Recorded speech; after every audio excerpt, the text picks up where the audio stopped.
اعوذ باللہ من الشیطان اللعین الرجیم بسم اللہ الرحمن الرحیم الحمدللہ رب العالمین والصلاة والسلام علی سیدنا و نبینا و شفیعنا و شفیع المذنبین بالقاسم محمد و آلہ الطیبین الطاہرین المعصومین المظلومین ولعنۃ اللہ علی اعدائہم اجمعین من یومنا ھذا الی قیام یوم الدین اما بعد فقد قال اللہ سبحانہ تبارک و تعالی وقولہ الحق بسم اللہ الرحمن الرحیم فضل اللہ المجاہدین علی القائدین اجرا عظیما. صلوات بھیجتے محمد. سورہ نساء کی آیت نمبر 95 کو اس وقت کی مجلس کے لیے محور گفتگو اور سرنامہ کلام قرار دیا ہے کہ جس میں ارشاد رب العزت ہو رہا ہے کہ راہ خدا میں جہاد کرنے والوں کا مرتبہ اللہ کے نزدیک بہت بلند ہے ان لوگوں کے مقابلے پر کہ جو بیٹھے رہتے ہیں، اور اجر عظیم جو ہے وہ راہ خدا میں جہاد کرنے والوں کے لیے ہے. فضل اللہ المجاہدین علی القائدین، ان لوگوں کو برتری حاصل ہے کہ جو راہ خدا میں جہاد کرتے ہیں بنسبت ان کے کہ جو بیٹھے رہتے ہیں. یہاں جو لفظ قائد ہے ظاہر ہے کہ صاحبان علم تشریف فرما ہے، یہ عین سے ہے، یہ وہ قائد لیڈرشپ والا نہیں ہے جس کے معنی یہ ہے کہ بیٹھے رہنا. اور وہ جو قائد جو لیڈرشپ کے معنی میں ہے جو ہمارے یہاں مشہور ہے اس میں حمزہ ہے، تو عین والے قائد اور ہیں اور حمزہ والے قائد اور ہیں. عین والے قائد اور ہیں اور حمزہ والے ظاہر ہے کہ بہت دیر سے آپ فرش عزا پہ تشریف فرما ہیں اور موسم بھی شدید ہے، لہذا میں کوئی بہت لمبی چوڑی تقریر نہیں اور بغیر کسی تمہید کے سلسلے کو آگے بڑھا رہا ہوں کہ جو لوگ راہ خدا میں جہاد کرتے ہیں وہ ان سے افضل ہے کہ جو بیٹھے رہیں. تو جب بیٹھنے والے مجاہد کے برابر نہیں ہو سکتے تو میدان سے فرار کرنے والے کیسے برابر ہو جائیں گے؟ ایک صلوات بھیج دیں محمد و آل محمد پہ.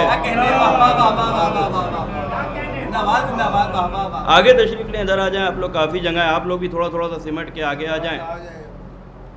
اور جو حضرات باہر تشریف فرمائیں ان سے بھی گزارش ہے کہ وہ بھی اندر تشریف لیں. بہت جگہ ہے اندر کہ قرآن کہہ رہا ہے کہ جو بیٹھے ہوئے لوگ اللہ کے نزدیک ان سے افضل وہ ہیں کہ جو راہ خدا میں جہاد کریں. جہاد اس لفظ کو ذرا سا بدنام کیا گیا ہے کہ جیسے لفظ خلافت کو بدنام کیا گیا، خلیفہ کے معنی، جبکہ قرآن کا لفظ ہے. اسی صورت سے خصوصیت کے ساتھ ہمارے ملک میں بھی یہ لفظ بدنام ہوا اور اس کے کانسیپٹ کو لوگوں نے ذرا سا سمجھا نہیں. اس کی وجہ یہ ہے کہ دہشت گردوں نے، آتنکوادیوں نے، ٹیررسٹ نے دہشت گردی کو جہاد کا نام دے دیا.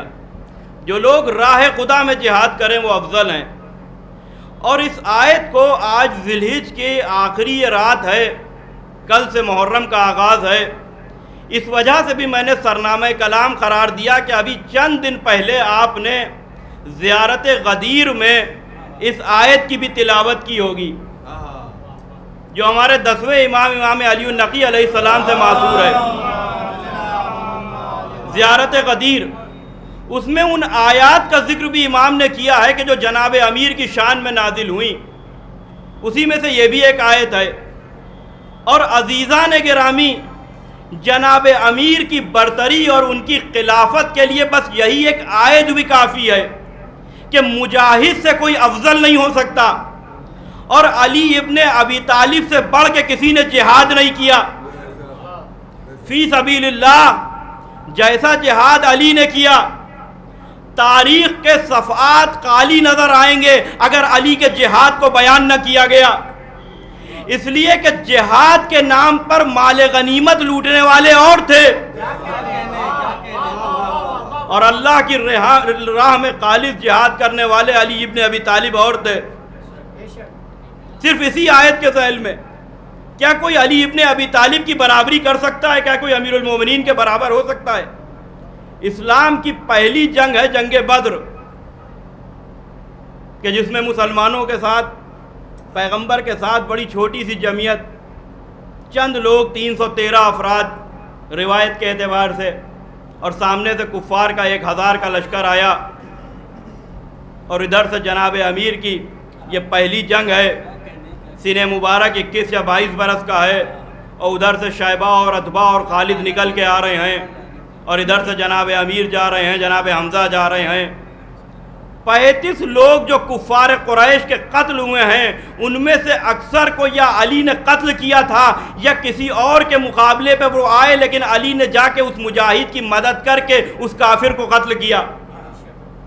یہ پہلی جنگ تھی سنہ 22 یا 23 برس کا، اور وہیں پیغمبر کے لیے جناب حمزہ نے اور امیر المومنین نے پیغمبر کی محبت میں ایک عریش کا انتظام کیا تھا، ایک سائبان لگایا تھا تاکہ صحرا کی دھوپ سے رسول کو بچایا جا سکے۔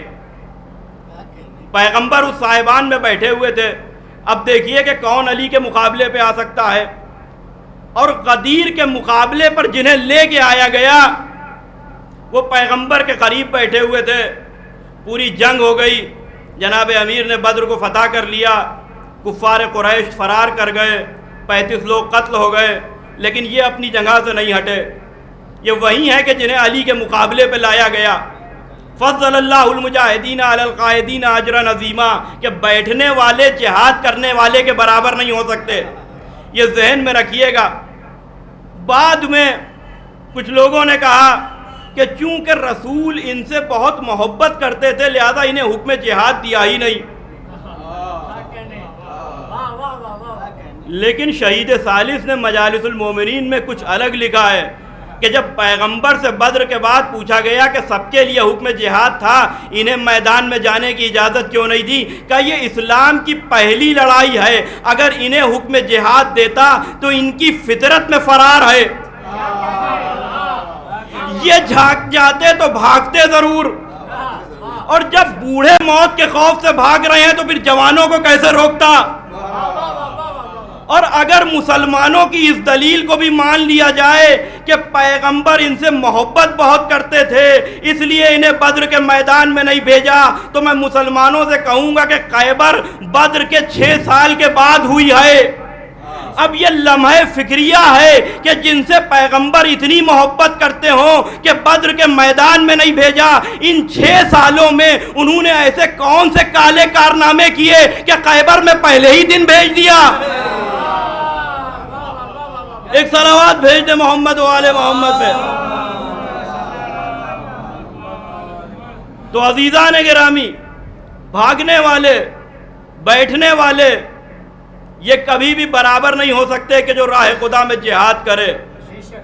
میں نے عرض کیا کہ عین والے قائد اور ہیں، حمزہ والے قائد اور ہیں۔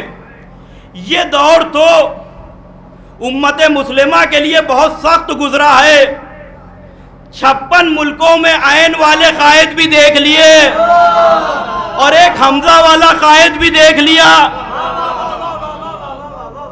جن کے اوپر بڑا ناز تھا، بڑا فخر تھا، جنہیں قادم حرمین کہہ رہے تھے۔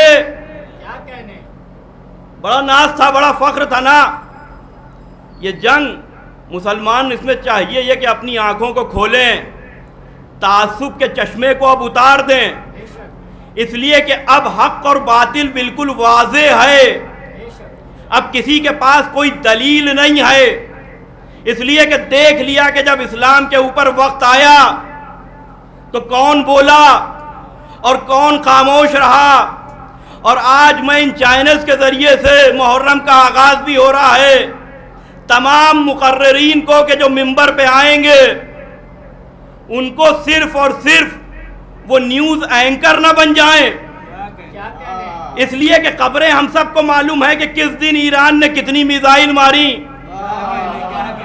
تیل اویو کا کتنا نقصان ہوا، حیفا کے پورٹ پہ کتنے میزائل گرے، لیکن یہ وجہ وہ بیان کریں کہ وجہ کیا ہے کہ 56 ملک خاموش رہے اور ایک بولا، تو وجہ صرف یہ ہے کہ 56 کے پاس کربلا نہیں تھی۔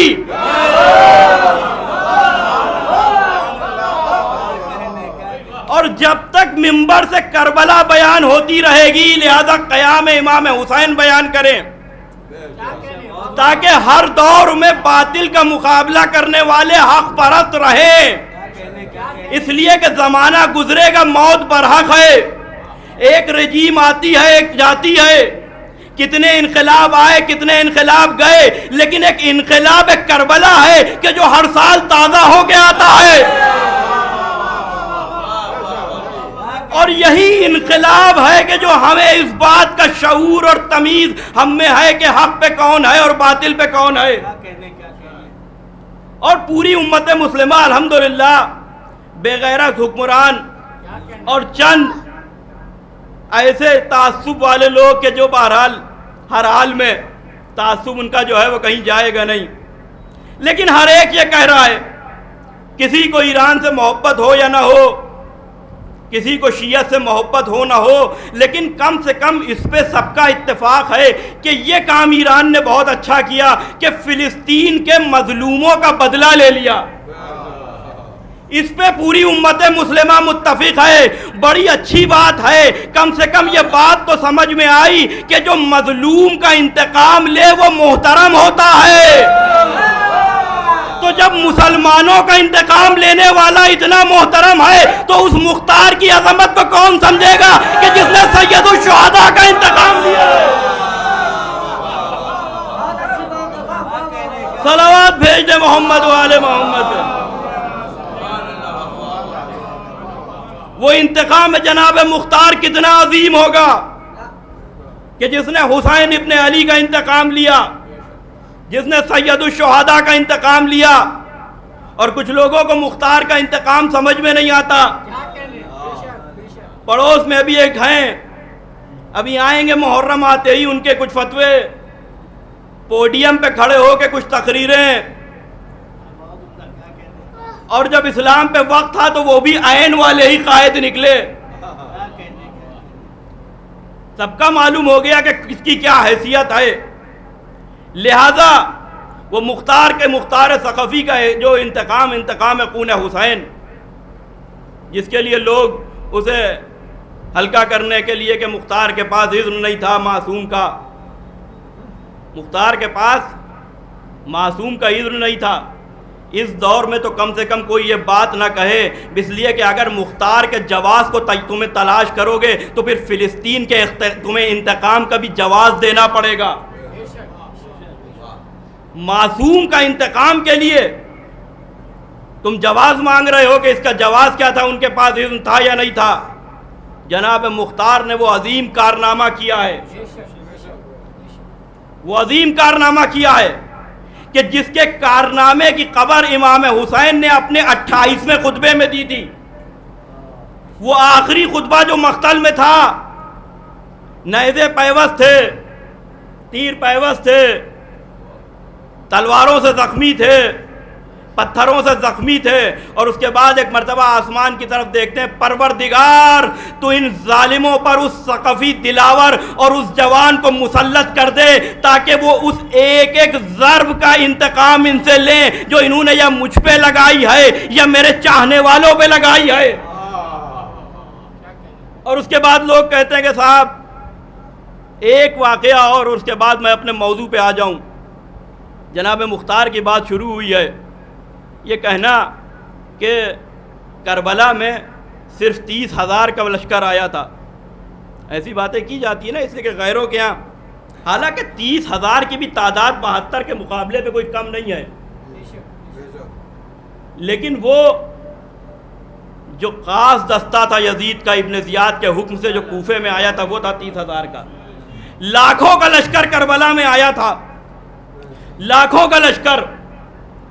دلیل تو دلیل سن لیجئے، ابن قلوہ نے جو لکھی ہے کہ مختار نے انتقام حسین میں 3,84,000 لوگوں کو قتل کیا، اور اس دور میں بھی نقوش عصمت میں علامہ ذیشان حیدر جوادی نے بھی بہت کم لکھا، مگر 84,000 کی تعداد انہوں نے بھی لکھی ہے کہ انتقام خون حسین میں مختار نے 84,000 کو قتل کیا۔ لہذا یہ جو ممبروں پہ آ کے لشکر یزید کی تعداد کم کر رہے ہیں وہ یہ بتائیں کہ اگر تعداد 30,000 تھی تو پھر علامہ جوادی نے 84,000 کیوں لکھی ہے؟ یہ صرف اور صرف دشمنوں کی سازشیں ہیں، اور دشمنوں کی زبانیں بعض اپنوں کے بھی دہن میں آ جاتی ہیں. اب وہ غیر جانبکاری ہو، لا علمی ہو، یا جان کے ایسی باتیں کرتے ہیں. اس لیے کہ محرم آتے آتے ہمیں دو طرح کے لوگوں کا سامنا ہوتا ہے. ایک تو وہ پرانا ادارہ ہندوستان کا کہ جو اپنے سینکڑوں سال پرانے فتوے ریپیٹ کرتا ہے، اور دوسرے بعض ہمارے کہ جو لباس شیعت میں تو ہیں لیکن ان کی فکر اسی ادارے سے جڑی ہوئی ہے. لہذا ہمیں ان دونوں دشمنوں سے محتاط رہنے کی ضرورت ہے. اور عزاداریت سرکار سید الشہداء کے سلسلے میں خصوصیت کے ساتھ نہ کسی فتوے کی ضرورت ہے، بلکہ ویسے کیجئے کہ جیسے آپ کے بزرگوں نے کی ہے اور جیسے آپ کے بزرگوں نے اسے رائج کیا ہے. اس میں کسی شے کے، اس لیے کہ ہر جگہ کا کلچر ہے عزاداری، ہر بستی میں، ہر علاقے میں اس کے اعتبار سے ہوتی ہے. اور لوگ بڑی بڑی باتیں کرتے ہیں لیکن کتابیں نہیں پڑھتے.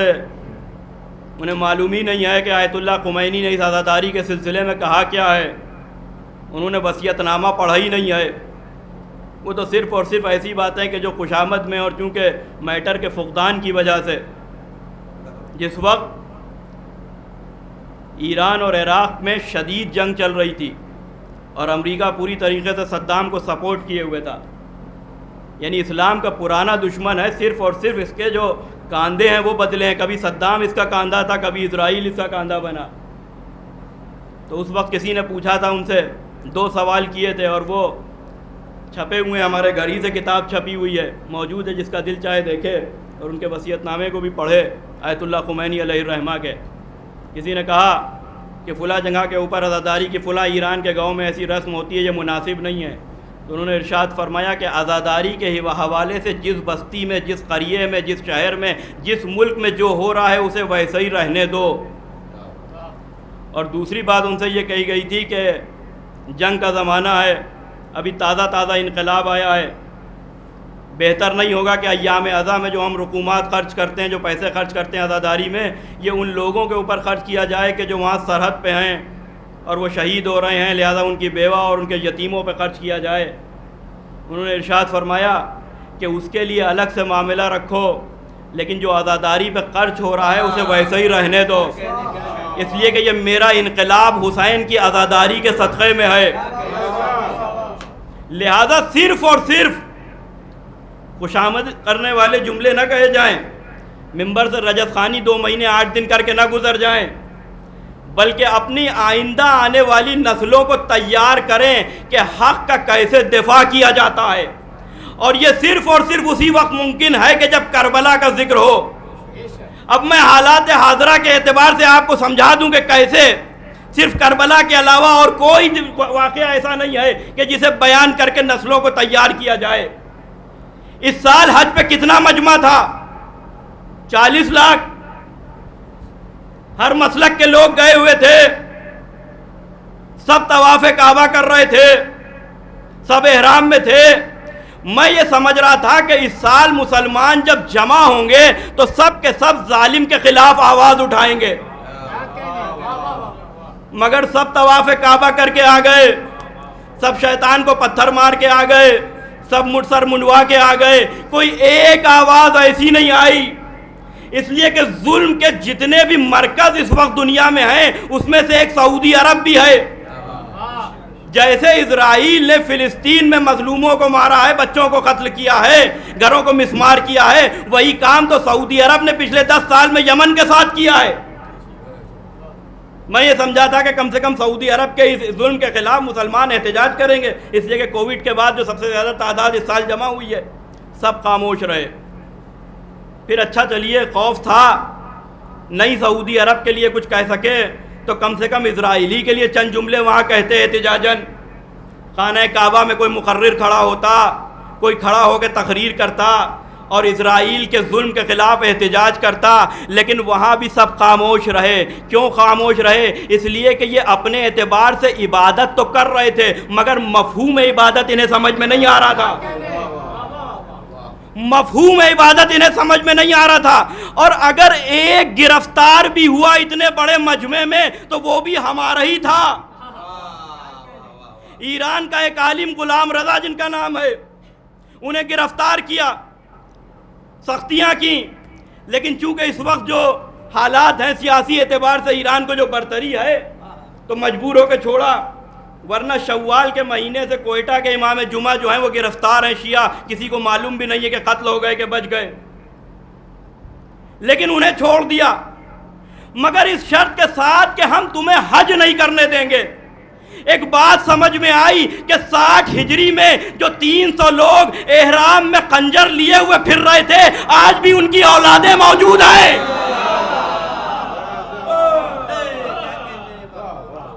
آج بھی ان کی اولادیں موجود ہیں، حج نہیں کرنے دیں گے۔ انہوں نے احرام کو ترک کیا، لیکن کام بہت اچھا کیا، کہا اچھا حج نہیں کرنے دو گے تو ہم عرفے میں کربلا چلے جائیں گے، اس لیے کہ کامل الزیارات میں معصوم ارشاد فرما رہے ہیں کہ روز عرفہ اللہ میدان عرفات میں حاجیوں سے پہلے اپنی نظر کرم حسین کے زواروں پہ کرتا ہے۔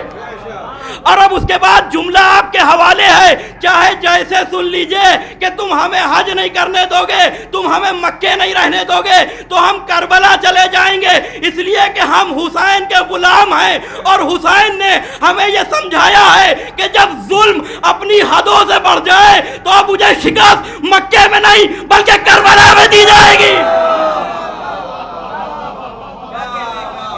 صلوات بھیج دے محمد و آل محمد۔ ظلم کو شکست ہر دور میں کربلا نے دی ہے۔ اور ایک جملہ بڑی ذمہ داری سے کہہ دوں، ایام عزا آ گئے، اس لیے ظلم کو شکست کربلا نے دی ہے کہ سفید احرام میں تو یہ گنجائش ہے کہ منافق چھپ جائے، لیکن کالے لباس میں یہ گنجائش نہیں ہے کہ منافقت چھپ جائے اس میں۔ اور حق و باطل کی وہ لڑائی معصوم مفہوم عبادت سمجھتا ہے کلی طور پہ، اسی لیے تو حسین نے حج نہیں کیا اور یزید کے مقابلے پہ قیام کیا، اس لیے کہ اگر حسین 60 ہجری میں حج کر لیتے تو پھر قیامت تک کوئی کعبے کا طواف نہ کرتا۔ حسین نے حج نہیں کیا، کربلا چلے گئے، اور حسین خانہ کعبہ کا طواف یہ بھی تو حسین کے علمدار نے بام کعبہ پہ بتا دیا۔ فرق سمجھو، مسلمان ہونا اور ہے، صحابی ہونا اور ہے، اہل بیت ہونا اور ہے۔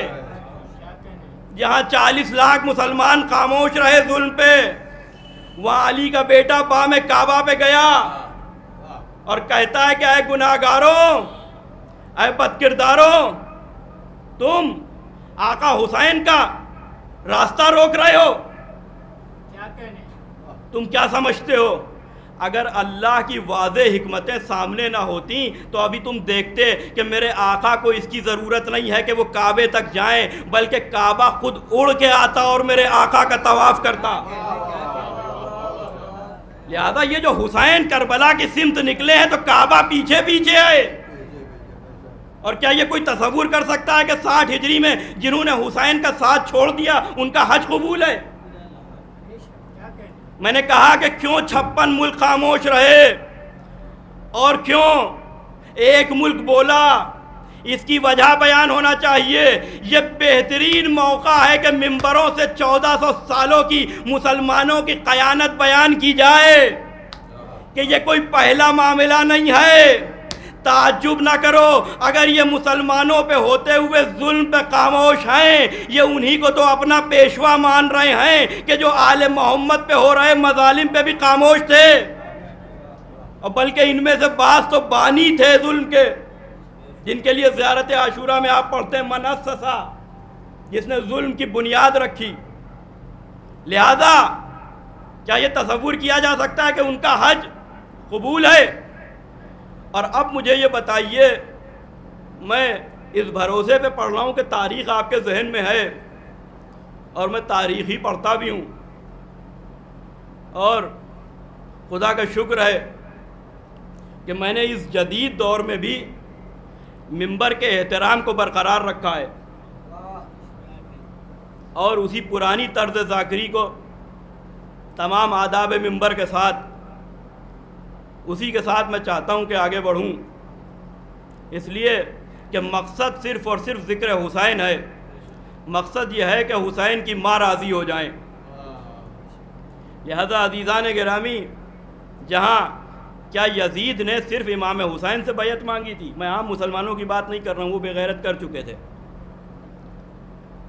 جو بڑی شخصیتیں مسلمانوں کے اعتبار سے اس وقت تھیں، میں کسی کا نام نہیں لوں گا، اس میں پہلے والے کے وارث بھی موجود تھے، ان سے بھی بیعت کا مطالبہ ہوا، عبد الرحمن ان کا نام تھا۔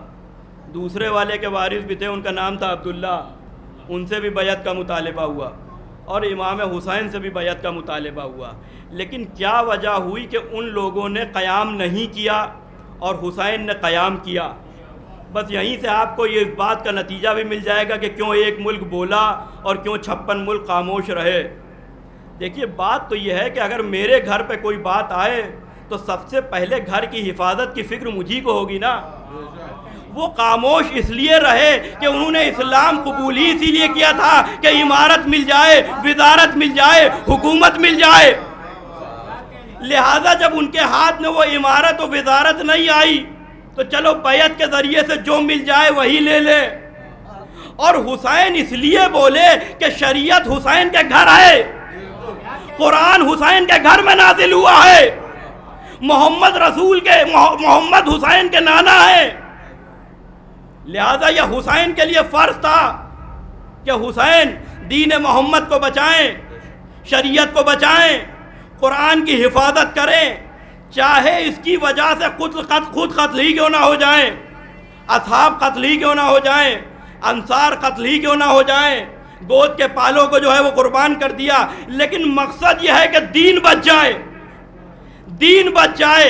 لہذا عزیزان گرامی، جب بھی باطل پر آپ حق کو فتح ہوتے ہوئے دیکھیے تو کربلا کا رخ کر کے حسین کو سلام کیجئے، اس لیے کہ یہ حسین نے سکھایا ہے کہ جب اسلام پہ بات آ جائے تو یہ نہ دیکھنا کہ باطل کے پاس قوت کتنی ہے، لشکر کتنا ہے، بلکہ اپنی ذات کی بھی فکر نہ کرنا۔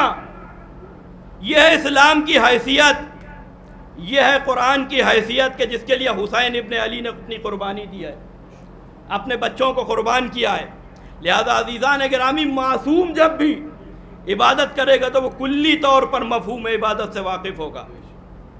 لہذا وہ آقا عباس بام کعبہ پہ کہہ رہے ہیں کہ تم یہ سمجھتے ہو، اور اس کے بعد جو جملہ کہا میں نے اس کی تھوڑی سی وضاحت بھی کر دوں، اور بہت دیر عرض نہیں کرنا ہے، وقت تقریباً مکمل ہو رہا ہے، کہ حضرت عباس کا یہ جملہ کہ آپ نے اس پہ غور نہیں کیا، میں نے بھی بڑی آسانی سے پڑھ دیا کہ اے گناہ گاروں، اے بد کرداروں، آپ یہ بتائیے کہ بام کعبہ پہ عباس کس سے مخاطب ہیں؟ کیا یہود و نصارہ سے مخاطب ہیں؟ کیا کفار قریش سے مخاطب ہیں؟ ہر ایک کہے گا کیسی باتیں کر رہے ہو، ارے یہ سب کے سب حاجی ہیں، احرام میں آئے ہیں، طواف کعبہ کر رہے ہیں، سعی بھی کریں گے، شیطان کو پتھر بھی ماریں گے، مینا میں قربانی بھی کریں گے۔ اچھا، تو آقا عباس آپ حاجیوں کو کہہ رہے ہیں بھائی بد کرداروں، اے گناہگاروں، آپ مسلمانوں کو گناہگار کہہ رہے ہیں، بد کردار کہہ رہے ہیں۔ جواب آئے گا خاموش ہو جاؤ، کیا تمہیں معلوم نہیں ہے میں علی کا بیٹا ہوں؟ ارے جس کی تلوار 70 نسلوں کو پہچانتی ہو، کیا بیٹا مسلمانوں کی نیتوں کو نہ پہچانے گا؟ صلوات بھیج دے محمد والے محمد۔ سوائے علی کے بیٹے کے اور کوئی یہ کہہ بھی نہیں سکتا تھا، اور ہر ایک کی خاموشی اتنے مجمع کی یہ بتا رہی ہے کہ یہ بھی جانتے تھے کہ عباس جو کہہ رہے ہیں اس میں کوئی شک نہیں ہے۔ اے گناہگاروں، اب ایک جملہ کہوں، اللہ رے حضرت عباس کی عظمت، ابھی بعض جاہل جو ہے وہ شروع ہو جائیں گے کہ غیر معصوم تھے۔ حضرت عباس کے سلسلے میں ذرا سا غور و فکر کریں، اس کے لیے ضروری ہے کہ انسان باوضو رہے، طیب و طاہر غذا کھائے، تب عباس سمجھ میں آئیں گے۔ اور ماتمداروں سے بھی میری گزارش ہے اپنے چھوٹے بھائیوں سے کہ خدا کے لیے ماتم خوب کیجئے، لیکن فرش عزا پہ آ کے بیٹھیے تاکہ عباس کے فضائل سنیے اور معرفت کے ساتھ آپ ماتم کیجئے، ورنہ بغیر معرفت کے عبادت بہت مشکل ہے۔ یہ 40 لاکھ لوگ تقریباً 8-10 لاکھ خرچ کر کے حج کر کے آئے ہیں، لیکن یہ بغیر معرفت والا ہے۔ فرش عزا پہ آ کے بیٹھیے اور باوضو آئیے، اس لیے کہ ہمارا یہ عقیدہ ہے کہ اس پہ معصومین آتے ہیں، اور یوں بھی ہمارے مذہب کی جو بنیاد ہے وہ طہارت کے اوپر ہے۔ اس کی ایک بہت بڑی یعنی ثواب تو ہے، اس کے علاوہ بھی باوضو رہنے کا ایک فائدہ یہ ہے کہ چہرے کی رونق میں اضافہ ہوتا ہے، لہذا باوضو ہو کے فرش عزا پہ آئیں۔ ممبر پہ جانے والوں کو بھی اس بات کی احتیاط کرنا چاہیے کہ جس طریقے سے مصلی پہ باوضو جاتے ہیں ویسے ممبر پہ بھی آئیں۔ کسی اعتبار سے بھی ممبر محراب سے کم نہیں ہے بلکہ محراب سے افضل ہے، اس لیے کہ یہ ممبر ہے کہ جس کی وجہ سے محراب آج آباد ہے، محرابیں، اور جس کی وجہ سے کعبے کی عظمت اور اہمیت باقی ہے، ورنہ ختم ہو گئی تھی کعبے کی عظمت اور اہمیت تو اسی وقت بنی امیہ نے، جس وقت آل مروان 19 اور 20 سال کے حکمراں کعبے کی چھت پہ بیٹھ کے شراب پی کے مروان کے بیٹے یہ کہہ رہے تھے کہ ہم مسلمانوں کے حاکم ہیں، جو ہم کہتے بس وہی اسلام ہے۔ یہی تو حسین سے دشمنی کی وجہ ہے کہ حسین نے ان کی ارمانوں پہ پانی پھیر دیا، اور وہی عداوت انہی دنوں میں نظر آئے گی ابھی آپ کو جب بیانات شروع ہوتے ہیں۔ لہذا حضرت عباس کو سمجھیے احرام میں ہیں، کہہ رہے ہیں گناہگاروں، عباس کے پاس کون سی نظر ہے وہ سن لیجئے۔ ایک صحابی چھٹے امام کا، امام جعفر صادق کا،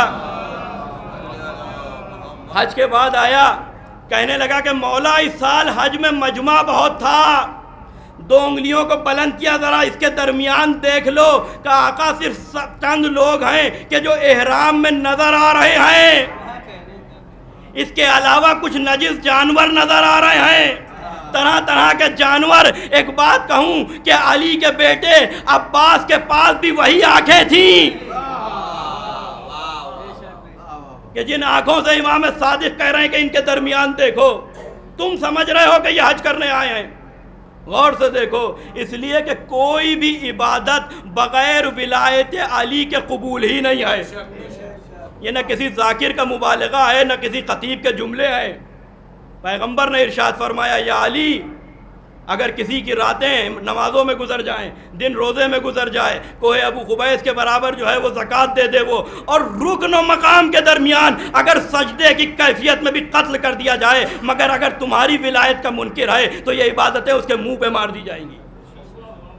لہذا حسین ابن علی کا بھائی عباس، اور اس کے بعد ایک عجیب جملہ کہا حضرت عباس نے، خدا کی قسم، مصائب کا چونکہ مجھے حکم ہے کہ حضرت عباس اور جناب زینب کے مصائب پڑھوں، لہذا اسی کے لیے بس چند چیزیں اور اس کے بعد ربط مصائب۔ ایک عجیب فقرہ کہا کیا تمہیں نہیں معلوم کہ کعبے کو عظمت میرے آقا حسین کے بابا نے بخشی ہے؟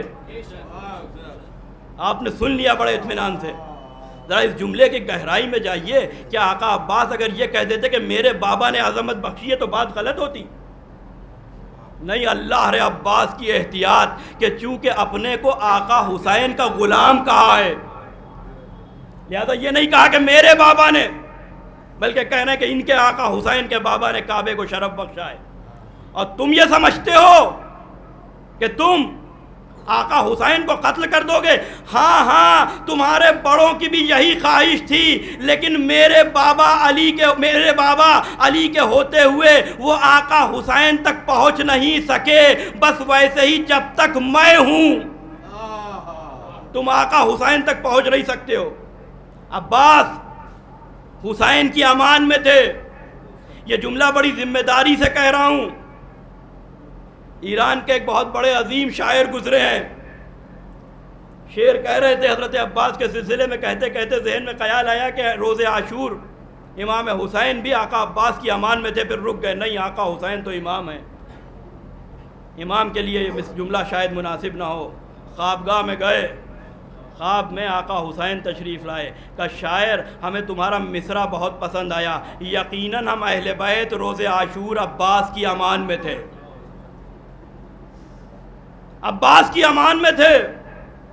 اور عزیزوں شجاعت حضرت عباس کے لیے بس عمر سعد کا وہ خط کافی ہے کہ جو 9 محرم کو ابن زیاد کو جواب دیا تھا جب اس نے کہا تھا کہ حسین 2 محرم کو کربلا آ گئے ہیں, کیا وجہ ہے کہ جب تک حسین کے لشکر کی صحیح تعداد لکھ کے تم نے نہیں بھیجی. جواب میں عمر سعد نے لکھا کہ ابن زیاد تمہیں کیا معلوم کہ حسین ایک ایسے شیر کو لے کے آئے ہیں کہ جو قیموں کے تلایا پھر رہا ہے, اور کس کی مجال ہے کہ وہ نظر اٹھا کے حسین کے قیموں کی طرف دیکھ لے. عزیزوں وہ تاریخ بھی آ گئی کہ جب حسین کربلا پہنچ رہے تھے, 4 محرم کو خیمے ہٹے ہیں نا بڑی جلدی جلدی میں, وہاں بھی حضرت عباس کا ایک امتحان ہوا ہے.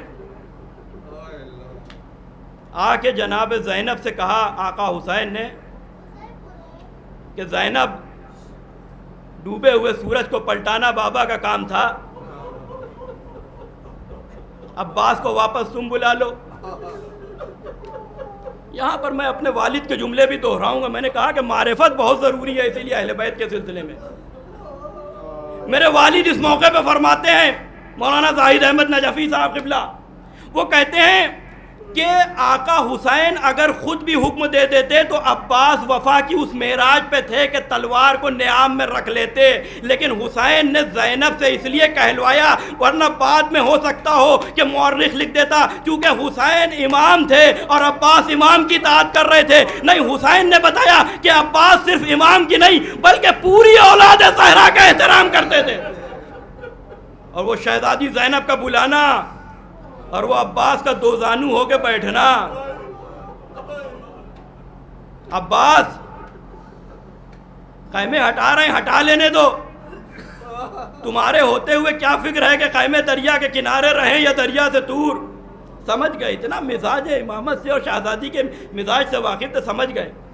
گھٹنوں پہ رکھ کے تلوار کو توڑا, چادر کے نچھاور کیا, تلوار کو نچھاور کیا اور قدموں میں پھینک دیا کہ شہزادی لیکن بس اتنا بتا دیجئے کہ پھر عباس کے زندہ رہنے کا کیا.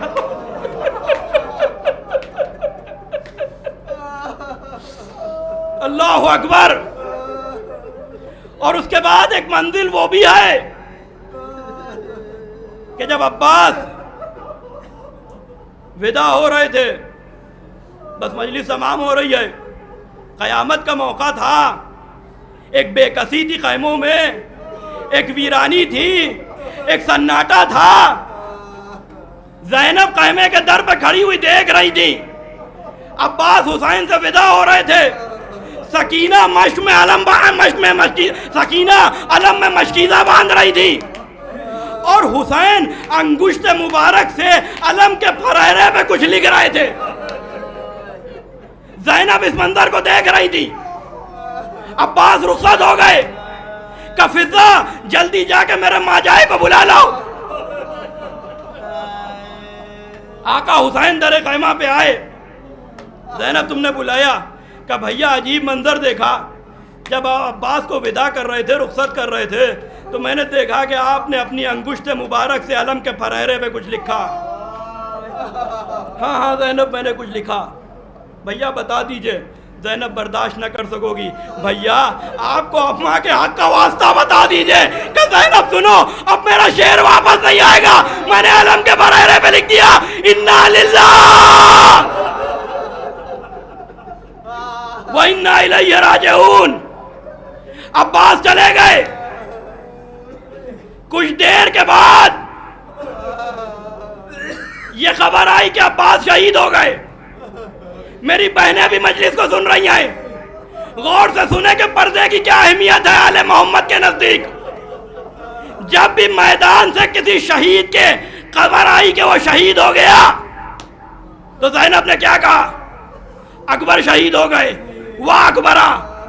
قاسم شہید ہو گئے, واہ قاسمہ. یہاں تک آقا حسین شہید ہوئے, واہ حسینہ.